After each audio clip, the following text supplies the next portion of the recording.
Radio قطر ہے۔ اب آپ نثار احمد انصاری سے خبریں سنیے۔ پہلے اہم خبروں کا خلاصہ۔ صاحب سمو امیر نے کانگو کے صدر کے ساتھ ٹیلی فون پر بات چیت کی اور جاپان کے بادشاہ کو تعزیتی تار ارسال کیا۔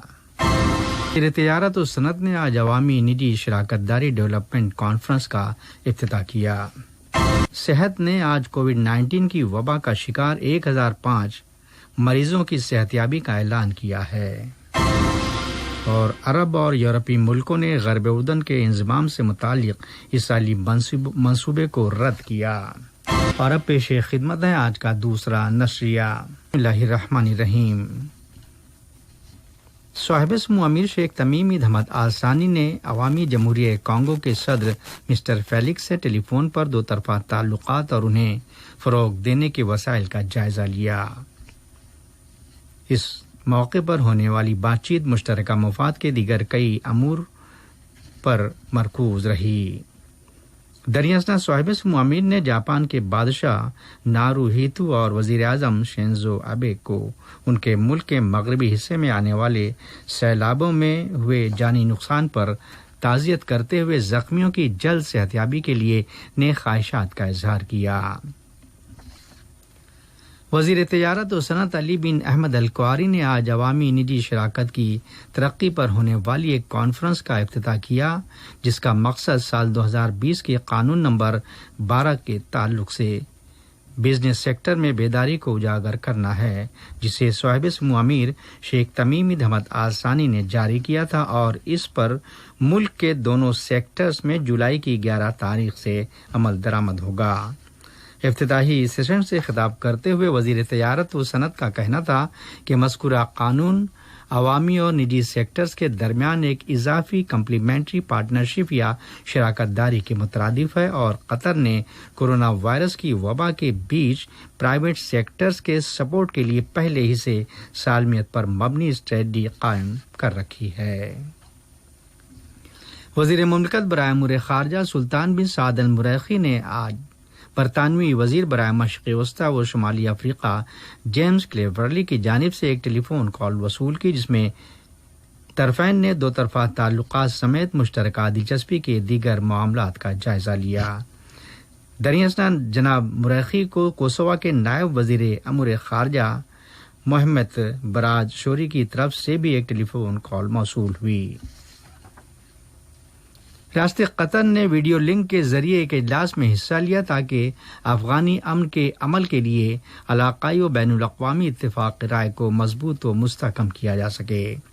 اس اجلاس کا افتتاح اسلامی جمہوریہ افغانستان کے صدر ڈاکٹر محمد اشرف غنی نے کیا تھا۔ قطری وزارت خارجہ میں انسداد دہشت گردی اور قضیوں کے تصفیے سے متعلق خصوصی ایلچی ڈاکٹر مطلق بن ماجد القحطانی نے اس اجلاس میں قطر کی قیادت کی۔ قطری سفیر برائے قبرص سلطان بن ابراہیم المحمود نے اپنی سفارتی ذمہ داریوں کے اختتام پر صدر قبرصی پارلیمنٹ سے ملاقات کی۔ اس موقع پر ہوئی گفتگو شنید دو طرفہ تعلقات اور مشترکہ دلچسپی کے دیگر امور پر مرکوز رہی۔ وزارت صحت نے آج بروز منگل جولائی کی 7 تاریخ گزشتہ 24 گھنٹوں کے دوران کووڈ-19 کا شکار 1005 مریضوں کی صحتیابی اور ایک شخص کے انتقال کا اعلان کیا ہے۔ اس طرح قطر میں اس وائرس سے شفا پانے والوں کی مجموعی تعداد 94,903 ہو گئی ہے۔ خبر کے مطابق 61 سالہ مہلوک کو ضروری طبی کیئر فراہم کی جا رہی تھی۔ نیز کہا گیا کہ کورونا وائرس کے 600 نئے مصدقہ معاملات پائے گئے ہیں۔ ان تمام متاثرین کو آئسولیٹ کرنے کے بعد زیر علاج رکھا گیا ہے۔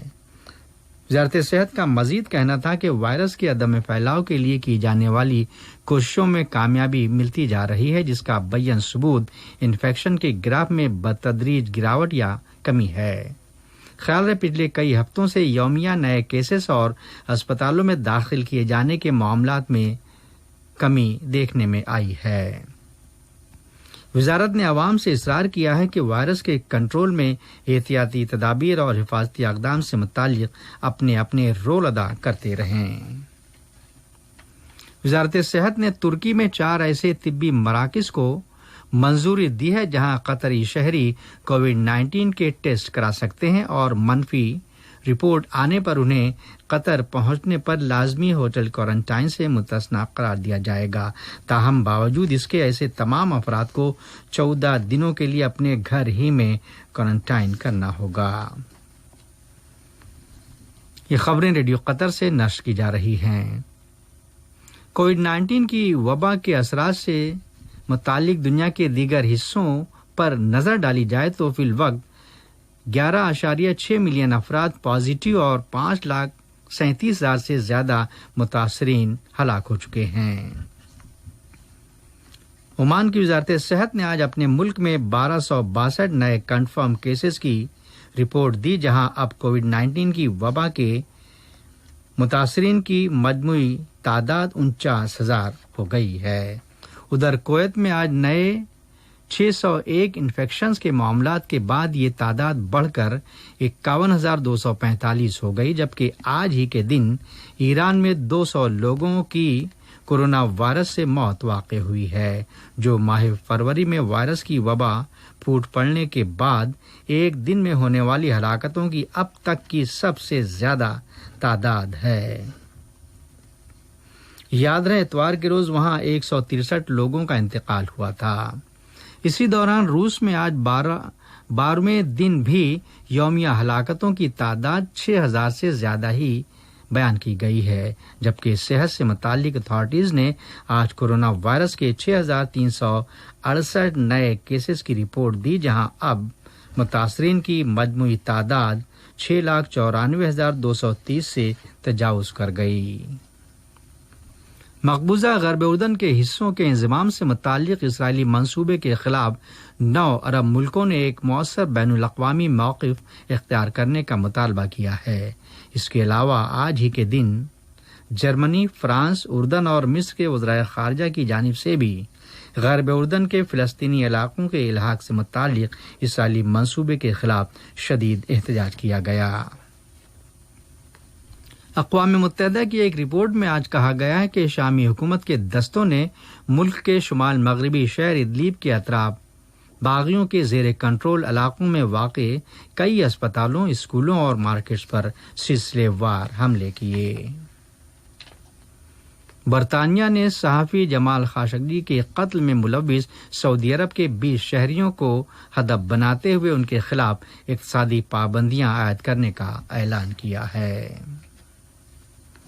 ایتھوپیا کا کہنا ہے کہ وہ اگلے چند ایام میں دریائے نیل پر موضوع بحث میگا ڈیم کو بھرنے کی شروعات کرے گا، لیکن مصر اور سوڈان کی سمت پانی کے بہاؤ کو لے کر ان کے ساتھ اپنے تنازع کے حل کی کوشش کرنے کا عزم بھی ظاہر کیا۔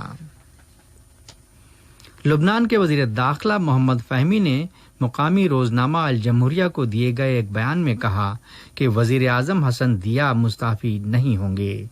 خیال رہے کابینہ تحلیل کیے جانے کے جاریہ مطالبات کے تناظر میں ان کا یہ تبصرہ سامنے آیا ہے۔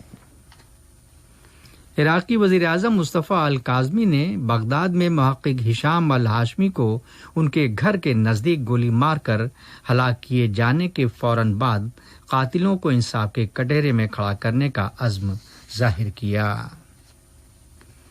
شمالی کوریا نے ایک مرتبہ پھر دہرایا کہ امریکہ کے ساتھ مذاکرات سے فوراً رجوع ہونے کا اس کا کوئی ارادہ نہیں ہے۔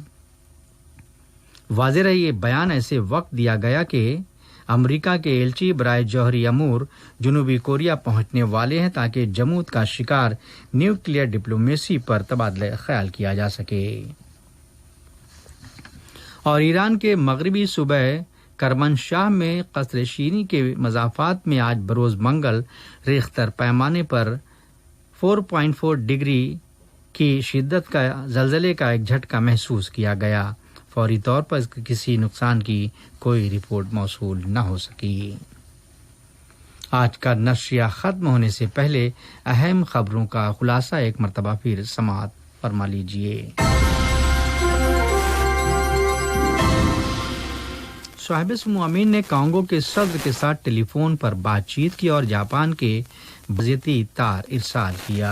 وزیر تجارت و صنعت نے آج عوامی نجی شراکت داری ڈیولپمنٹ کانفرنس کا افتتاح کیا۔